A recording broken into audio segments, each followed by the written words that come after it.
When Ellie Mae Prescott stepped off the dusty trail and looked out at the stretch of dry land that led to the schoolhouse, she felt that familiar weight in her chest, like hope and fear were squeezing each other to death inside her.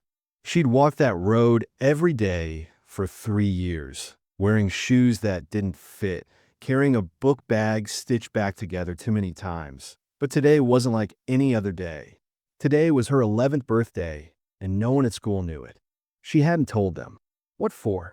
Most of the kids in Cotton Creek didn't like her much.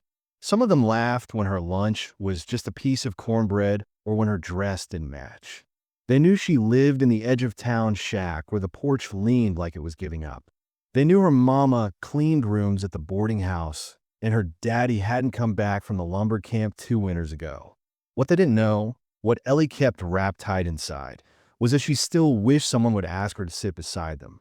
Still wished she didn't eat alone under the elm tree every day.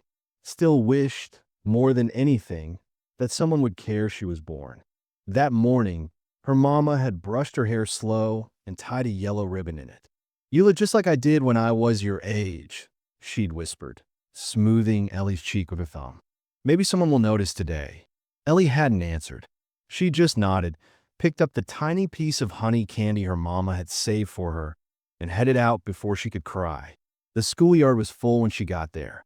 Boys throwing stones, girls whispering by the fence, the usual heat rising from the dirt like it had a grudge. She walked fast, past the tall boy who always shoved people smaller than him, past the group of girls who turned quiet when she neared. She sat under the elm like she always did and opened the book she'd read 4 times already. It didn't matter. The words still pulled her away. That's when she heard a voice behind her. "You can come to my birthday if you want." She turned slowly, not sure if she'd imagined it. A boy stood there. Clean clothes, bright eyes, the kind of smile that didn't look fake. He had soft brown hair that curled a little over his collar and hands tucked nervously in his pockets. Ellie blinked. "What? My birthday? It's tomorrow. You can come if you want." She stared at him like he was speaking another language. No one invited her to anything. The last time someone had talked to her, it was to ask why her dress smelled like bleach. "Why?" she asked. He shrugged. "You just look like you don't get asked to things much." She didn't know what to say to that. Something inside her twisted hard, and her hands clutched the book tighter. "I don't." He nodded. "That's what I thought." Then he walked away like it wasn't a big thing. Like he hadn't just shattered the thick glass she'd built between herself and the rest of the world. Ellie didn't know his name. She wasn't even sure she'd seen him before. Maybe he was new. Or maybe he'd always been there and she just hadn't noticed because she stopped looking for kindness a long time ago. At home that night, her mama listened quietly while Ellie told her what happened. "Well," her mama said gently, folding towels. "You gonna go?" Ellie shrugged. "I don't have anything to bring." "You don't need to bring anything. Just go and be yourself." Ellie looked down at her hands. "What if it's a joke?" Her mama stopped folding. "Then you come right back home, and we'll make a pie and eat the whole thing, just us two." The next day, Ellie wore the nicest dress she had, the one with the hem taken up twice and the faded pink flowers. Her mama brushed her hair again and smiled like it didn't hurt to see her go. The boys' house sat on the hill above town, a place Ellie had only seen from far away. The path curved up slow, past the church, past the store where Mr. Dunlop sold licorice sticks and chalk. She climbed with her breath tight in her chest. When she reached the top, the house looked like something out of the books she read. Big porch, clean shutters, white fence that didn't lean. She thought maybe she'd made a mistake. Maybe she didn't belong here. But then the boy opened the door. "You came," he said. Ellie nodded, not sure she could speak. He grinned and waved her inside. There were other kids there. Some from school, some she didn't know. They looked at her strange at first, but the boy, his name was James, she found out. He stuck close to her. Handed her cake. Let her sit next to him during the game. Made sure no one said anything mean. And for a little while, Ellie forgot the heaviness she always carried. It wasn't until she went to the kitchen to find a napkin that she heard it. 2 women standing near the counter. One whispered to the other, "That little girl? She's from that shack behind the lumber yard." "What you doing here?" The other one laughed. "You don't know? That's James Carson's kid party. He's the richest boy in town. His daddy owns half the mines and that new cattle rail. She don't belong here." Ellie felt her face burn. Her legs started moving before she could stop them. She found a back door and slipped out into the yard, heart pounding. She didn't know where she was going. She just knew she had to get away before anyone else saw the truth. But James was already waiting on the steps. "You heard, didn't you?" he said. She stared at him. "Why'd you invite me?" He looked down at his hands. "Because I saw you sitting alone. Every day. And I didn't like how it felt to walk past you." "But I don't belong here," she whispered. "Not with people like you." James looked up. His eyes were sharp, and there was something heavy in them. "You think I like all of them? The ones who smile at me because my dad's got money? You think they see me?" She didn't answer. "I saw you," he said quietly. "That's got to count for something." For the first time in a long time, Ellie didn't know what to do with the way she felt. She wanted to cry and smile all at once. "You didn't have to be kind," she whispered. He shrugged. "I know." They sat there for a while in silence. Two kids from different sides of the world, both aching in ways they didn't have words for yet. The wind rustled the trees. Laughter floated from inside the house. But the moment between them stayed still and quiet, like it didn't want to be touched. Ellie didn't know what would come next. But for now, she didn't feel invisible. And maybe that was enough. James Carson hadn't always lived in the big white house on the hill. Before the mines came, before the railroad men shook hands with his father over brandy and land maps, the Carsons were just another family trying to hold on to their piece of Cotton Creek. His mother used to make biscuits from scratch, her hands white with flour and soft from kneading. Back then, James remembered her singing in the mornings and sitting on the porch swing with her eyes closed, humming something slow and low. But after the money came, after the house got built and the help started showing up at the door, she stopped singing, stopped swinging, started drinking tea with ladies who talked about things that didn't matter and spent more time fixing her hair than touching her sons. James missed her, missed the way she used to laugh with her whole face. Now, even her smiles felt tired, like she was pretending for the people around her. His father, on the other hand, had only grown louder with wealth. Mr. Carson wasn't cruel, just distant, always talking about expansion and property lines and cattle counts. He'd pat James on the head and say things like, "You'll be a fine man one day," but never asked what he liked or who he sat with at lunch. They didn't see him. Not really. That was why Ellie stuck out to him. She didn't beg for attention or to try to charm people. She didn't pretend. He watched her from the back of the schoolroom. How she sat perfectly still, eyes locked on the blackboard, jaw clenched like she didn't dare be anything less than perfect. She didn't talk unless asked, didn't raise her hand unless she was sure. She carried shame on her shoulders like it was stitched in her dress. James started noticing her after his older cousin made a cruel comment in class one day. Said Ellie smelled like old rags and that someone ought to teach her how to wash. The kids had laughed. Even the teacher had pretended not to hear. But James had felt something twist in his gut. She hadn't cried, just looked straight ahead, face hard like stone. After that, he watched her more closely. How she chewed her lip when she was nervous, how she folded her hands in her lap, how she always sat under that same elm tree, as if even the dirt didn't want her too close. She reminded him of himself, just without the nice clothes and porch swing. When he invited her to his birthday, he hadn't planned it. It just came out. And when she said yes, something inside him settled for the first time in weeks. But not everyone saw things the same. That night after the party, his father sat him down in the study, where the air always smelled like smoke and leather. "You invited the Prescott girl," Mr. Carson said, more observation than question. James nodded. "Yes, sir." His father's eyes didn't flicker. "You know where her family comes from?" James sat straighter. "Her daddy worked the lumber line. Got hurt bad last year. Her mom has been cleaning at the boarding house ever since. And they live in that shack near the riverbed." "Yes, sir." His father's jaw twitched just once. "I admire kindness, James. But people talk. especially when our name's attached." James said nothing. After a long pause, his father sighed. "Just be careful. That's all I'm saying." But James wasn't sure what he meant by careful. Careful not to be seen with someone who had less. Careful not to let the wrong people in. The next day at school, the air was different. Ellie walked in a little more upright, but James could see the worry still clinging to her. A few kids snickered when she passed. Will, his cousin, leaned over during math and said loud enough for Ellie to hear, "Didn't know James liked charity cases." James turned slowly and stared until Will looked away. At lunch, Ellie sat under the elm again. Alone. James stood there for a long second, holding his tray. Then he walked across the yard and sat down beside her. "You don't have to," she said softly, eyes on the ground. "I know," he replied, "but I want to." That small moment, two kids sitting on dry grass, quiet and still, was the start of something bigger neither of them understood yet. Over the next few weeks, James made a habit of sitting with her. At first, the other kids whispered. Then they got bored. Eventually, most of them stopped looking. But Will didn't.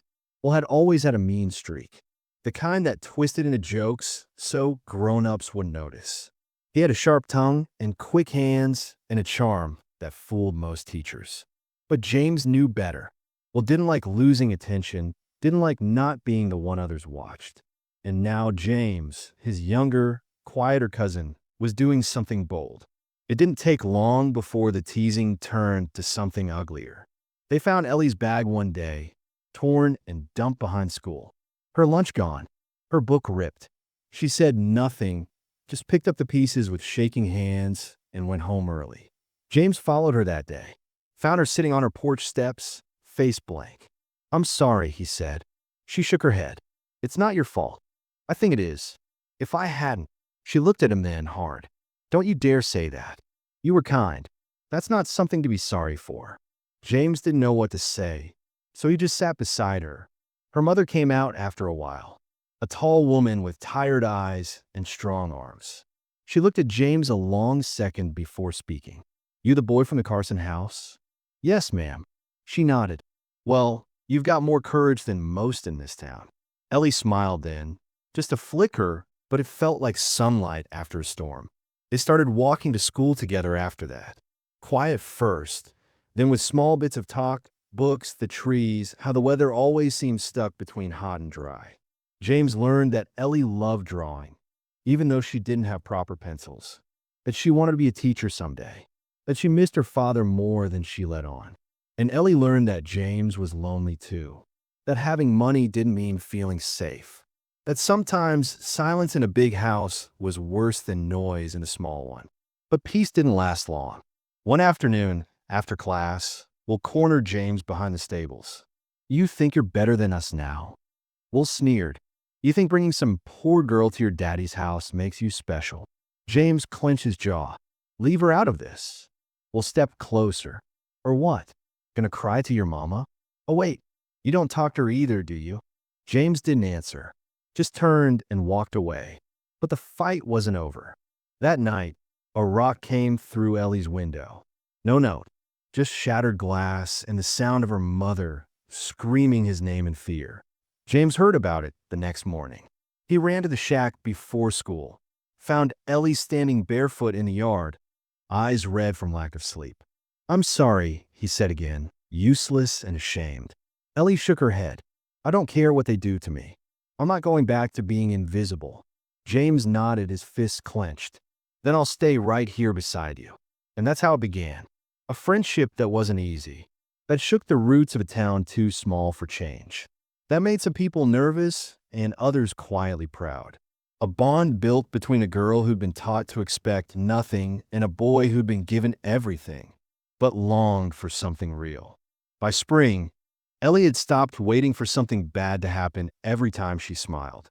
It came slow, like the way the creek thawed after winter, silent, cautious, then all at once. There were moments, little ones, where the world didn't feel like it was built to keep her small. Moments when she and James would sit under the elm tree and she'd forget how much she used to ache. The mornings they walked to school together became her favorite part of the day. They didn't always talk. Sometimes he'd hand her a wildflower without a word. Sometimes she'd point out cloud shapes overhead. And sometimes they'd just walk with the sound of dirt crunching under their boots. But the silence between them never felt empty. It felt safe. James had started leaving things on her porch, quiet gifts with no note. A new pencil, perfectly sharp.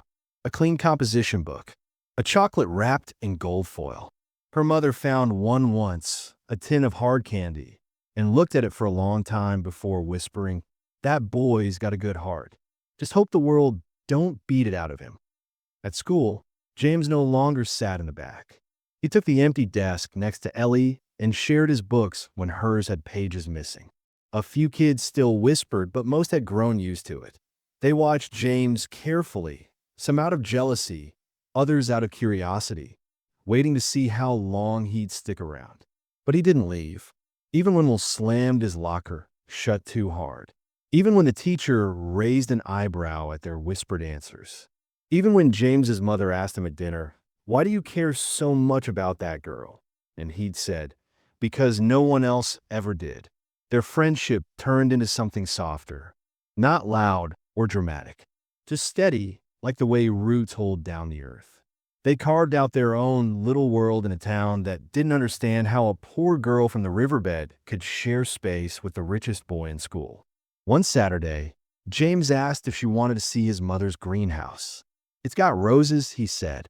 "Real ones, not the kind that grow wild." Ellie's eyes lit up. She'd never seen roses that didn't fight to survive.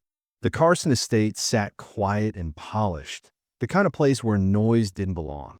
James led her around the back, past the stable and the trimmed hedges, to a glass house that sparkled like a jewel. Inside, the air was warm and sweet.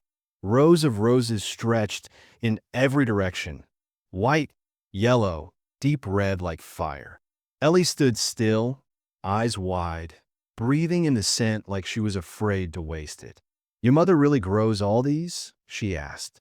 "Used to," James said, voice low. "She hasn't touched them in months. Just lets the housekeeper water them now."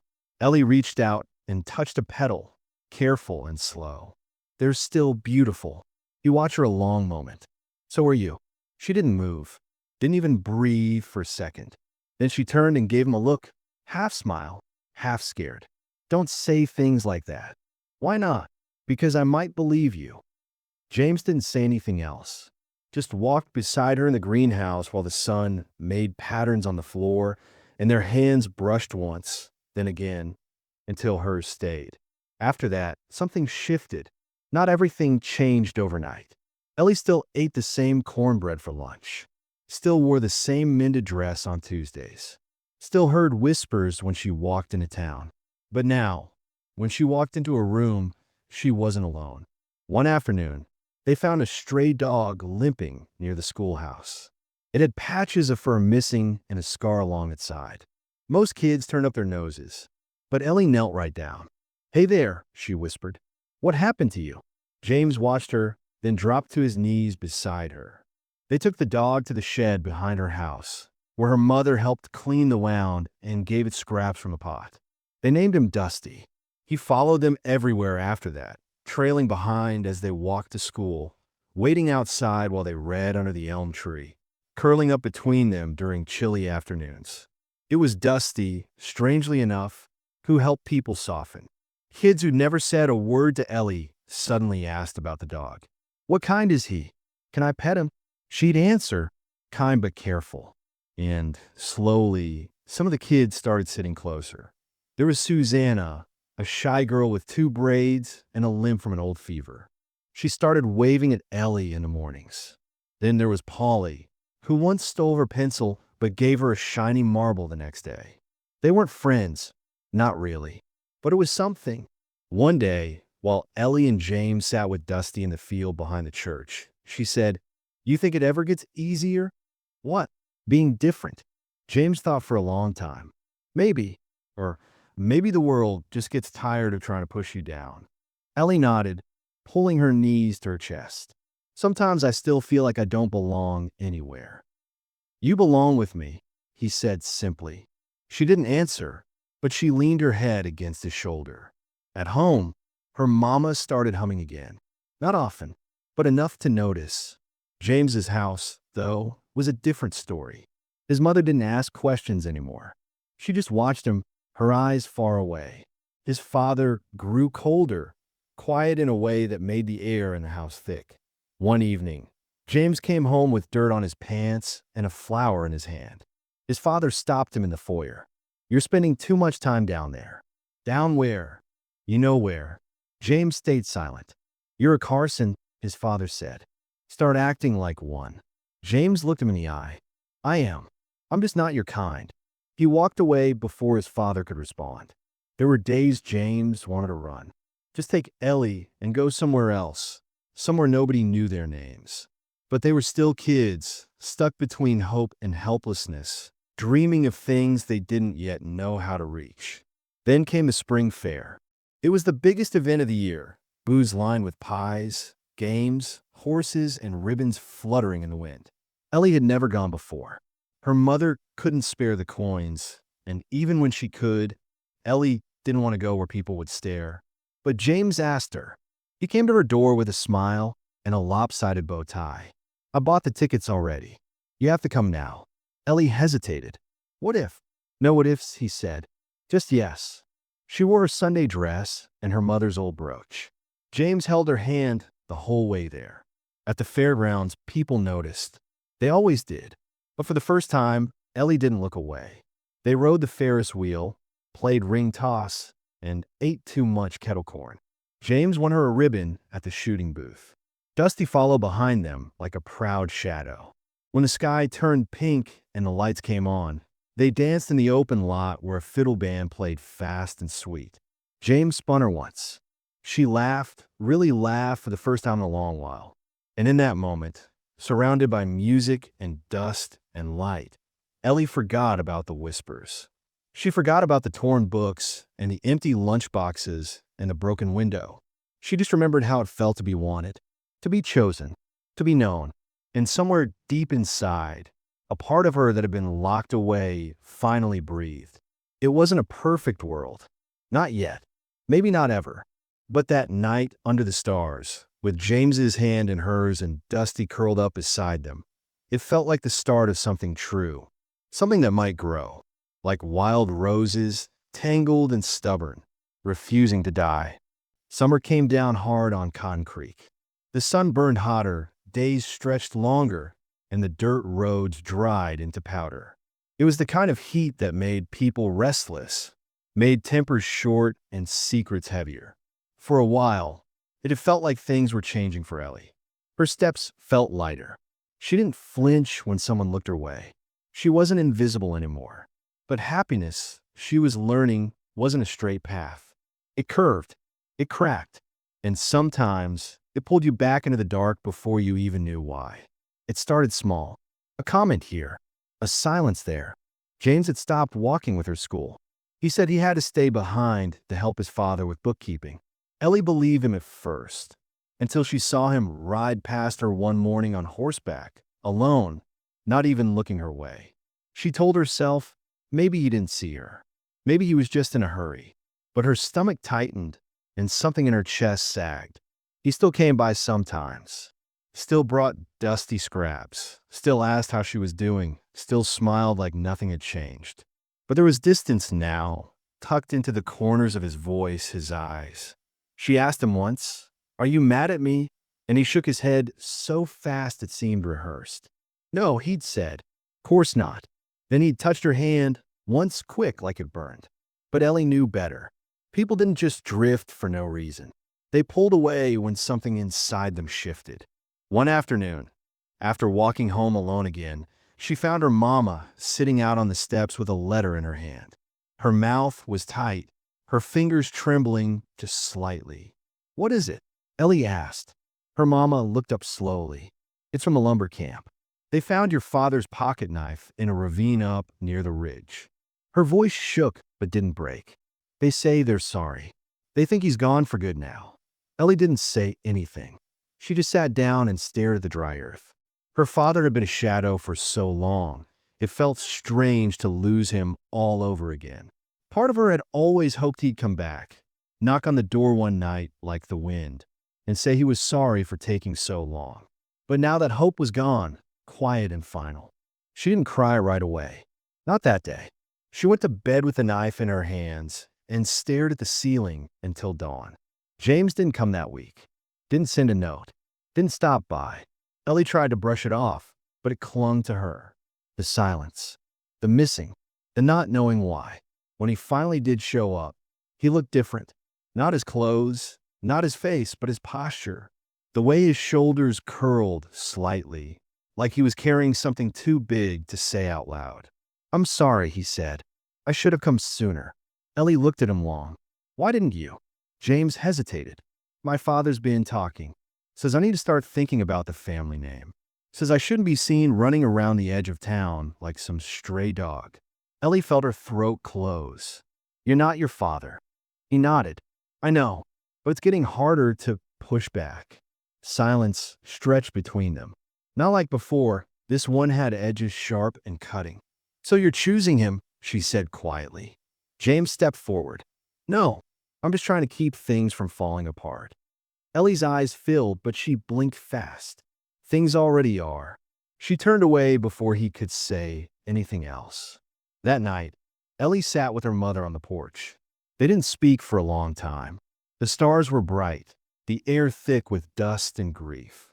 Her mother finally said, "You love that boy?" Ellie didn't answer, not with words. But her mother nodded anyway. "Then you give him time to figure out who he is. But don't wait so long you forget who you are." Days passed, then weeks. James didn't come. Ellie poured herself into small things. Reading, drawing, helping her mother stitch curtains for the boarding house. She smiled at Susanna when she passed her at school. Let Polly show her his latest marble. But inside, she was unraveling. She missed him. Not just the moments, the way he made her laugh, the quiet walks, but the feeling of being seen, of being chosen. Then came Founder's Day. It was the biggest event Cotton Creek had, bigger than the spring fair. A parade, contests, speeches. The whole town turned out, dressed in their best. Ellie hadn't planned to go, but her mother pressed a dress into her hands the morning of. "Go," she said, "even if it's just to remind yourself you're part of this town too." So Ellie went. She stood near the back, by the lemonade stand, trying not to be noticed. But James found her anyway. He wasn't alone. Will stood beside him, laughing loudly, flanked by boys with slicked hair and girls in pressed dresses. James didn't say anything when he saw her, just met her eyes across the crowd. There was something in his face. Guilt, maybe, or fear. Then Will leaned in and said something loud enough for her to hear. "Careful, Carson. She might think you're hers again." The group laughed. James didn't, but he didn't stop them either. Ellie turned and walked away, her whole body stiff with humiliation. Dusty followed close behind, sensing the storm in her bones. She didn't cry until she got home. Then she fell apart, on the floor against the wall, face buried in her arms. Her mother held her, whispered things Ellie didn't hear. "I hate him," Ellie finally choked. "No," her mother said gently. "You hurt. That's not the same." Days dragged after that. She avoided the schoolyard, skipped walking routes where she might see him. James didn't reach out, not even once. But one evening he showed up, just stood at her gate, hands in his pockets, eyes hollow. "I was a coward," he said. Ellie didn't move. "You still are." He nodded. "Probably. Why'd you come?" "Because I miss you." "That doesn't fix it." "I know." She stepped forward then, close enough to see the pain in his face. "I needed you," she said, "and you weren't there." James swallowed hard. "I didn't know how to stand up to him. To them. I thought if I just waited it would pass." She shook her head. "You don't wait for people like me to pass." They stood in silence. "I don't expect you to forgive me," he said. "I don't know if I can." James nodded. "I'll keep showing up until you tell me not to." He left then. No hug, no smile, just truth. And for the first time, Ellie felt something shift, not in him, but in her. A space between the anger. A place where love could live beside disappointment. The next morning, he was there again, at the gate. Then the day after, and the day after that. He didn't ask for anything, just waited, talked when she let him, left when she didn't. And slowly, her walls cracked. One morning, she handed him a note. For words scribbled on it. I missed you too. James didn't say anything, just tucked the note in his pocket like it was worth more than gold. Their friendship didn't return to what it was. It became something harder, more honest. And though Ellie still feared the pain would come back, she also knew something she hadn't before. She could survive it. Even if he left again. Even if the world turned its back. Because she was no longer that girl hiding under the elm tree. She was someone who had been broken and rebuilt. And James, he was still learning. Still fighting the shadows of his father's name. The weight of his family's expectations. But each day he stood beside her, he chipped away at that old version of himself. The boy who watched and stayed quiet. Now he spoke. He fought. Even when his father slammed the study door and his mother turned her face away. He chose her, not because she needed saving, but because she taught him how to save himself. The sky over Cotton Creek had turned thick with summer rain, heavy and low, like it was waiting for something to give. Ellie stood on the porch with Dusty at her feet, watching the clouds roll over the hill. She hadn't seen James in 3 days. Not since the night she gave him that note. Not since she admitted, in the smallest way she could manage, that the hurt hadn't swallowed her whole. She thought maybe this time would be different, that maybe he'd push past the line his family kept drawing. But silence crept back in, cold and familiar. She didn't want to believe he was gone for good, but the ache in her chest felt all too familiar. What hurt most wasn't his absence. It was that she'd let herself believe he'd finally stay. Her mama was inside boiling water for tea. The quiet of the house felt too loud, like the past was knocking again. The letter from the lumber camp still sat folded in the drawer.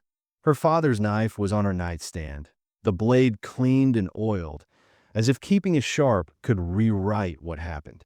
She hadn't spoken about him much since the day the letter came. Not to her mama, not to James, not even to herself. But he was everywhere, in her silence, in her fear, in the way she kept waiting for men to leave. That evening, as the sky broke into a slow drizzle, James showed up at the gate again. He didn't smile this time, didn't pretend things were fine. He looked like he hadn't slept. His shirt was soaked through, boots caked in red clay. I need to tell you something, he said. Ellie didn't move. You're late. I know. She waited, arms crossed over her chest. Is this the part where you say sorry again? He shook his head. No, this is the part where I stop hiding. His voice was different, lower, raw. My father hit me. Ellie blinked, confused. Not with fists, James went on. With words. With silence. With expectations. I've spent my whole life trying not to disappoint him. Trying to be the boy he wanted. And all I ever really wanted was to breathe. Ellie stepped off the porch, slowly. The rain stuck to her lashes. I thought I had to earn everything, James said. Even love. Especially love. But you, being with you, it made me want things I didn't know I was allowed to want. Her voice came out small. Then why did you leave? Because I didn't think I deserved you. Not when I couldn't even stand up to him. Not when I was still scared of his voice. Ellie's arms dropped to her sides. James stepped closer, eyes locked on hers. But I'm not scared anymore. I'm tired of being his son and nothing else. I want to be the boy who stood next to you under that elm tree. The boy who handed you flowers in the greenhouse. The one who saw you when no one else did. Ellie's heart pounded so hard she thought she might lose her breath. I thought, she whispered, that maybe you'd just been pretending. I wasn't. I just didn't know how to stay. Silence fell between them, filled with the sound of rain tapping wood. Ellie looked past him toward the road that curved around the hill. Do you know what I remember most about my father? James waited. He promised he'd come back. The night before he left, he sat me on his knee and told me not to cry. Said he'd bring me a locket from the next town over. Something gold. I waited for that locket for years. James looked down. I waited for him. Every knock on the door, every sound in the night, I thought it might be him. I kept telling myself he got lost, or hurt, or held up. But that letter, that knife, her voice cracked, but she kept going. I think I held on to him so long because I was too scared to believe I'd been left on purpose. James reached for her hand, but she pulled away. I don't need another promise, James. I need something real. I need to know that you're not going to vanish the second it gets hard. I won't, he said, steady. You did once, and I hate myself for it. For a long moment, they just stood there, rain slipping down their faces, shoulders heaving with too much weight. Then Ellie asked the question that had haunted her since she was small. Do you think there's something wrong with me? James looked stunned. What? People leave. My father. The kids at school. You. It always comes back to me. I start to wonder if I make people leave. No, he said, firm, louder than the rain. Ellie Mae Prescott, there is nothing wrong with you. Then why does it keep happening? Because people are scared of things they don't understand. And you're stronger than most of them will ever be. Ellie looked away, but James caught her face in his hands. Gentle. I'm not leaving again, he said. She stared at him, searching for the lie. But all she saw was truth. The same kind of truth she saw when he handed her a ribbon at the fair. When he knelt beside that wounded dog. When he said, you belong with me. Her shoulders dropped. For the first time, the fear didn't feel so big. I still don't trust you, she said, eyes shining. I'll earn it, he whispered. One day at a time. Behind them, the screen door creaked open. Her mama stood there with a towel and a knowing look. Well, are you going to let him freeze or invite him in? Ellie didn't answer. She just reached out her hand. James stepped forward, soaked and shaking, and followed her inside. That night, the house smelled of cornbread and damn cotton. They sat at the table, all three of them, passing dishes, trading small words like a real family. Dusty curled at their feet, snoring. The windows steamed up and the storm rolled on outside, but inside there was something warm, something whole. After supper, James helped dry dishes. Ellie handed him a plate and said, you know this doesn't mean it's all fine now. I know, and I still might get mad. Please do. I deserve it. She smirked. You do. He grinned, and for the first time in a long time, they both laughed. Really laughed. Later, when the rain let up and he stood at the door ready to head home, he turned and said, can I ask you something? Depends. Will you come with me tomorrow? I want to show you something. She hesitated. If it's the greenhouse again, you better have trimmed the thorns. No, he said. Not this time. The next day, he took her to a patch of land at the edge of town. Wild, overgrown, forgotten. This was my mother's, he said. Before the house, before the money. She used to dream about building a garden here. Ellie walked through the tall grass. It's a mess. Yeah, but I thought maybe we could make something of it. She turned to him. Not for my family. Not for anyone else. Just us. Ellie looked around. The weeds. The broken fence. The sky opening again above them. Okay, she said. They stood there, hands dirty, hearts still bruised, but somehow they weren't afraid. Because the worst parts, the silence, the leaving, the shame, they'd said them out loud. And what was left was something they could build on. Not perfect, but theirs. By the time autumn reached Cotton Creek, the sky had softened. The heat had slipped away quietly, leaving behind golden light and cool mornings. The leaves along the church path had turned brittle and red, crunching under boots as children ran to school. The garden at the edge of town, once nothing more than weeds and broken fence posts, had begun to change too. The earth had been cleared, the rocks hauled away, and the first row of seedlings tucked gently into the ground. Ellie and James worked in quiet most days, shoulder to shoulder, sleeves rolled, hands caked with soil. Sometimes they talked about the past. More often, they didn't. There was comfort in the silence now.